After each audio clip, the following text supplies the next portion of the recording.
Yesaya 45:19. Tidak pernah aku berkata dengan sembunyi atau di tempat bumi yang gelap. Tidak pernah aku menyuruh keturunan Yakub untuk mencari aku dengan sia-sia. Aku, Tuhan, selalu berkata benar, selalu memberitakan apa yang lurus. Pada suatu subuh, seorang bapa pergi ke stasiun kereta api untuk menjemput seorang kerabat berusia lanjut yang datang dengan naik kereta api.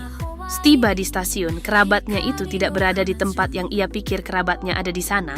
Dengan penuh kecemasan, bapak itu menjelajah stasiun itu dengan teliti, tapi hasilnya sia-sia saja. Karena mengira kerabatnya tidak datang karena ketinggalan kereta, bapak itu pun bersiap untuk pergi sambil melirik ke arah lorong yang menuju ke tempat pengambilan barang bawaan. Ternyata kerabatnya tersebut ada di tempat itu, dengan barang bawaan di dekat kakinya, sedang menanti kedatangan sang bapak dengan sabarnya. Kerabatnya itu menunggu di tempat itu selama sang bapak mencarinya.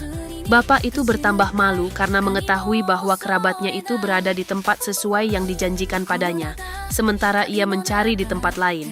Demikian juga dengan Allah. Dia ada di tempatnya dan menanti kita dengan sabar. Dia memberi jaminan kepada kita. Tidak pernah aku menyuruh keturunan Yakub untuk mencari aku dengan sia-sia. Yes, 45:19. Jika demikian, mengapa kita sering mengalami kesulitan ketika mencarinya? Mungkin karena kita mencari dirinya di tempat-tempat yang keliru. Kita akan menemukan Allah di tempat Dia seharusnya berada di dalam firman-Nya, dalam doa, dan dalam suara Roh Kudus yang hidup di dalam diri kita. Allah yang berkata, "Carilah maka kamu akan mendapat." Mat 7:7 juga berjanji bahwa Allah akan memberi upah kepada orang yang sungguh-sungguh mencari Dia. Iber 11:10.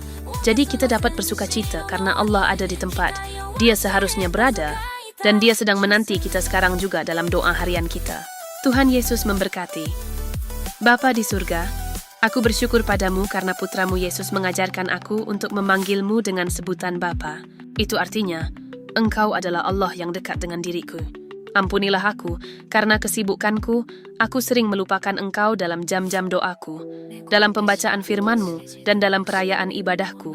Hal itulah yang menyebabkan aku sering merasa Engkau tinggalkan ketika masalah datang mendera hidupku. Bantulah aku ya Bapa, agar aku dapat menyediakan waktuku yang singkat ini untuk mau berbagi dengan Engkau dalam jam-jam doaku, sehingga apapun masalah yang terjadi dalam hidupku, aku tetap percaya bahwa Engkau senantiasa ada dan hadir dalam diriku. Demi Kristus Tuhan dan pengantara kami, amin.